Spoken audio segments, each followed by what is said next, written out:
In order to not be a needy guy anymore, truly, not just to pretend not to be needy, which is what all the other guys are doing.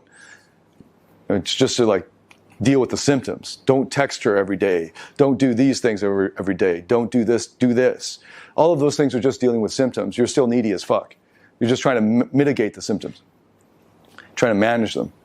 You need to, in order to actually deal with the unfinished, unresolved situations so that you can heal and actually fix the problem, you need to do the grief work. So another way to put this is, to live well is to grieve well. And it is actually a skill. It is actually a skill to be able to go to the painful place quickly. Okay, so this is something I learned over the course of all of my acting coaching, my meditation coaching, and I've now applied it to everything else in my life, especially if I'm on the clock, right? If I'm paying this guy on time, why am I wasting time with things like, hey, how was your day? Who gives a fuck? Let's get to it. Get to the pain. Get to the vulnerability. So many of you guys waste your time with me. No, you don't give me the questions until I got to go, or I'm up here like I'm packing up and then you come with me all these questions. Right? Get to it right when you come in. Just get to it. Don't be ashamed of it. Don't think you need to warm up to it or anything. This is true when you get to therapy. It's going to be really hard to just start crying. Now if there are exceptions. People who are really good at, who are very high EQ will be more easily able to go there. People who have done a lot of acting, probably much easier to get into that state. But for stoic, tough guys who are used to disciplining their lives, who wake up on time and get their shit done on time or whatever, whatever. I'm not on time for anything, but, it's because, So anyway, I'm a creative type. Yeah, that's my excuse. For most dudes, it's going to be very difficult. And for most dudes who are needy with women, who have trouble with women, the underlying problem is vulnerability. And when you're in therapy, the thing you're supposed to do, most of all, is to be vulnerable. And the therapists are warned in their therapy training manuals that the thing that the patient wants to avoid the most is the thing that you're going to have to tell him he has to do the most.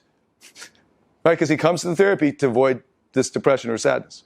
And you're telling him, we got to go there. The sadness is the obstacle, which is the way.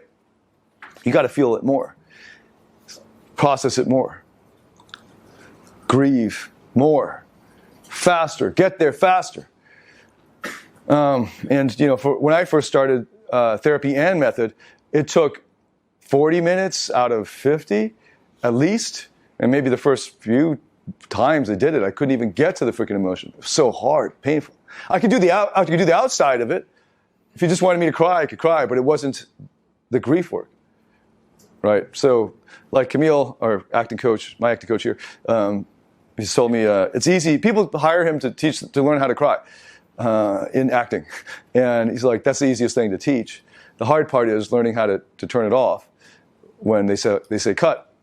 And being able to turn it back on again and off and on and off and not be totally neurotic, every take. So part of that lesson for me, I understood it at a deeper level of it's easy to have the semblance of fixing the symptoms. It's easy to look like you're fixing the symptoms and think it's easy to fix the symptoms and think you're fixing the problem.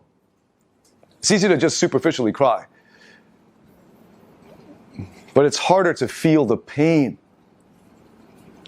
and to stay with it. That's the grief work. And then, of course, that's the beginning of it. And then, of course, all of the other things that the therapist will lead you through as you talk to your inner child.